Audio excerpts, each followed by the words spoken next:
At the National Memorial Arboretum, 100 Normandy veterans, joined by 50 serving personnel and 700 family and friends, came out despite torrential rain to remember 77 years before. While in France, a small ceremony also took place, which was beamed back to the UK.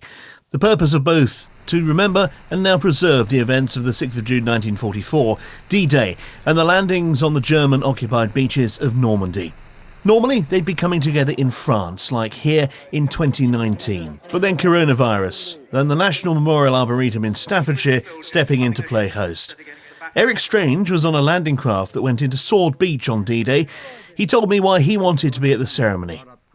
There's an awful lot of people didn't come back to tell it.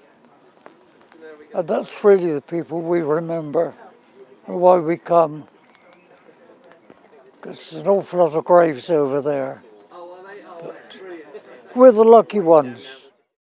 Alongside the graves, there is now a new memorial. The NMA audience was transported to France via satellite link to see the British Normandy Memorial being officially opened.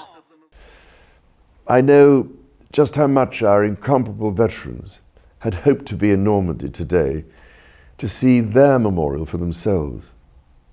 Despite having to watch via satellite link, this in no way obscures the enormous regard and admiration in which we hold our veterans, or diminishes our debt of gratitude to the more than 22,000 men and women whose names are now permanently inscribed in stone in this place of honour above Gold Beach. As I said when I first became aware of the plans for this long overdue British memorial, it has for many years been a concern to me that the memory of these remarkable individuals should be preserved for future generations as an example of personal courage and sacrifice for the benefit of the wider national and indeed international community. Lord Llewellyn, on behalf of the Prince of Wales, performed the official opening ceremony in Ver-sur-Mer, a permanent home for the remembrance of those who lost their lives in this sphere of the Second World War. It's the first time, the only time, that all 22,442 service people under British command who fought and lost their lives in the Normandy campaign, their names have been brought together. That's really important for the surviving veterans to see the names of their comrades, for the families of those who fought and fell, and I think for generations to come. The memorial had been a long time in the planning and building. It had been hoped it would be open in time for the commemorations for the 75th anniversary of D-Day. But it is here now. Back in the UK, many welcomed it, like D-Day veteran Ken Peppercorn, who's 100 years old. It was great. I mean, it brought back a lot of memories, definitely. But this should have been done years ago. I mean, there's a lot of us dead and gone now, but I've missed all this, you see, which I'm sure they would have all enjoyed. But there you are, it's one of those things. In Staffordshire, the almost 2-hour service was concluding. A minute's silence observed.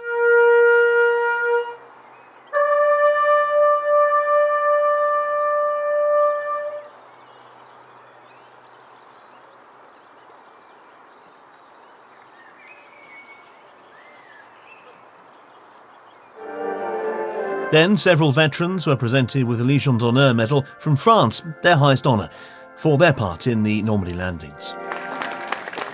While everyone would have preferred for this commemoration to have taken place in France, it has given veterans another chance to meet up. Each year the veterans have come together, normally in Bayeux, but this year here at the NMA, to check on each other, the comradeship and the matiness of the relationship they've developed in many cases post-war.